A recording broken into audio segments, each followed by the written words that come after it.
Chad Jacobson, owner and brewmaster here at Crooked Stave Artisan Beer Project. We're in Denver, Colorado.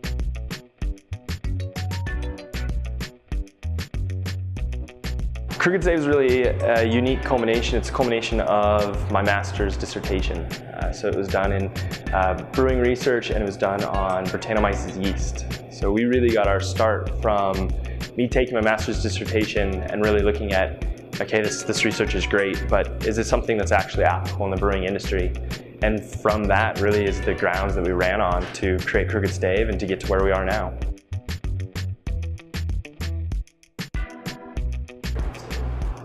The foundation of Crooked Stave really rests heavily on wild, sour, barrel-aged Brettanomyces beers. So building upon 100% Brettanomyces beers, but really making barrels the focal point. So, as we sit here, we've got the large foeders behind us. That's really what makes Crooked Stave unique and has been since day one. When we got started, there was really one other brewery that focused entirely on wild, sour, barrel-aged beers. And from there, it's really grown into a massive industry. That was something that we hung our hat on from the beginning, was producing Brettanomyces beers, producing wild, sour beers, and growing from there the type of beers we've made. So for us, it's really neat because where we sit as a brewery, we make beers that are not perceived or have not been perceived to go into a can. Brettanomyces wild sour beers. These are beers that generally go into large format, cork and cage bottles. They can age for a really long time. The perception has always been this very, very high end in a 750 ml bottle, and that's always kind of been tradition and history.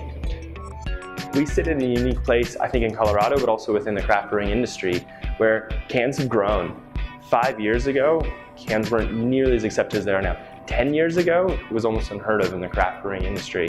And so it's a really unique place, not just in Colorado where we are, but also nationwide. So as we got up and going, we brewed the first batches in early 2011. So it puts us just about at 7 years old now. I have a note in my phone still to this day from October 11th, 2011, which said, "Put St. Brett in a can." So as we got going, we really wanted to test the Brettanomyces, what we could do with these beers. We brewed a series of beers based on the rainbow. We called it the Wild Wild Bretts. And we'd had Wild Wild Brett Orange. And this was this beer that's, brought together like a Belgian wit with old world Saison and Brettanomyces characteristics. Completely drinkable, but also something that, thinking outside of the box, we're like, this is something that we could put in a can. So I had this note from 2011, put St. Brett in a can.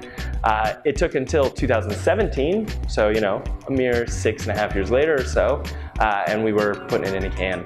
And so that's really, I think, really kind of forward thinking for the beers that we make, looking at taking Brettanomyces beers, wild sour beers, and putting them in a can and making them approachable. That's what's amazing about the can, and that has grown to a point with technology and with the industry where it's accepted and we can do that.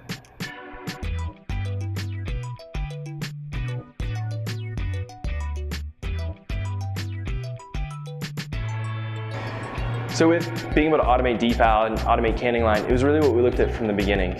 So for us, we are relatively a really small brewery. And I think that's something that will always stick with us because of the types of beers we make and what we're doing.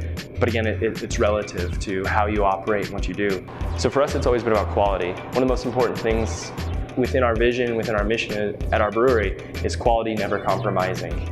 And that was a big thing for us before we went into cans, but then also looking at that process of how we went into cans.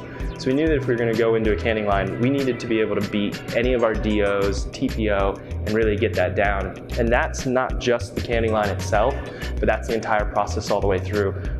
We knew we needed seamless integration from the beginning to the end. And that's something that SCA was able to offer us, and it was something that we were able to have, especially with that decal. Great recognition here in Colorado, great recognition amongst craft brewers, and that was something that we knew we could put our trust in as we got up and going with that to get the line that we really needed. So for us, relationships are really important. Who we work with are important. Integrity of who we work with is important. And that's something that we've built over the years with SCA and SCA Fabrication. There's a personal side that, as an entrepreneur, I love seeing people branch out. I love seeing people create new businesses.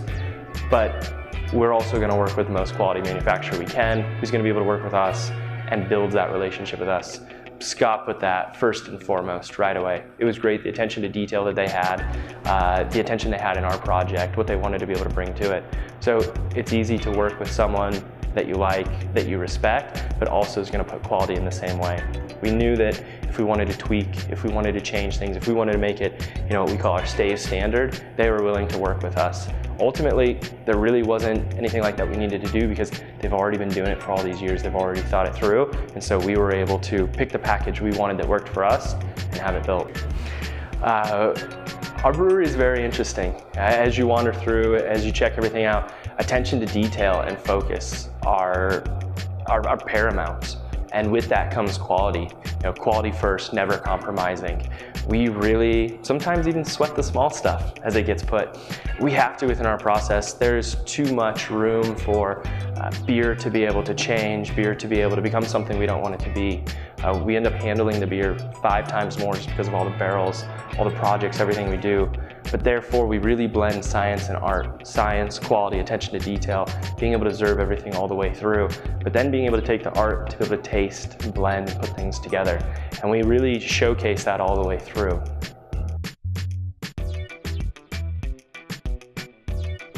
We like the versatility. So whenever we're looking at a project, there's today, but just as important, if not more important, is the future.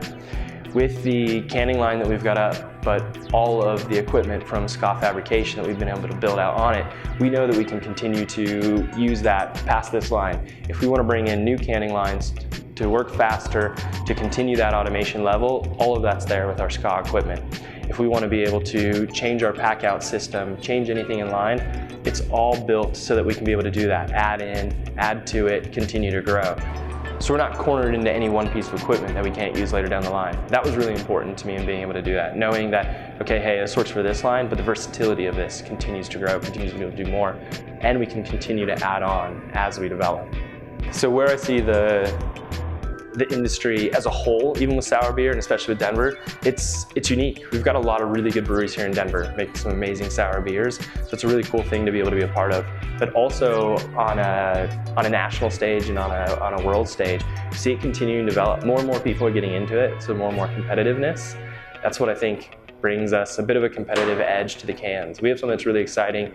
In February, we'll be launching our first full barrel-aged sour in cans. It'll be available in 6-pack year-round. And that's something that I've yet to hear anyone really be able to do. So that would be unfathomable years ago to do that and to say, hey, we're going forward with this sour in cans and going to launch this way and going to be competitive and play into the market. I think it's a really great thing for consumers and for people alike. That's canning and the revolution of canning that really makes that available. I would absolutely recommend Ska to our fellow craft brewing people. That's a really easy one to say too, because everybody around us also recommends Ska. I'm fortunate to have employees who have worked with Ska equipment at 3 or 4 other breweries, give or take each person's experience. So it's something also that the reputation and all of that supersedes itself. So yeah, I'll recommend it just like everyone recommended it to us.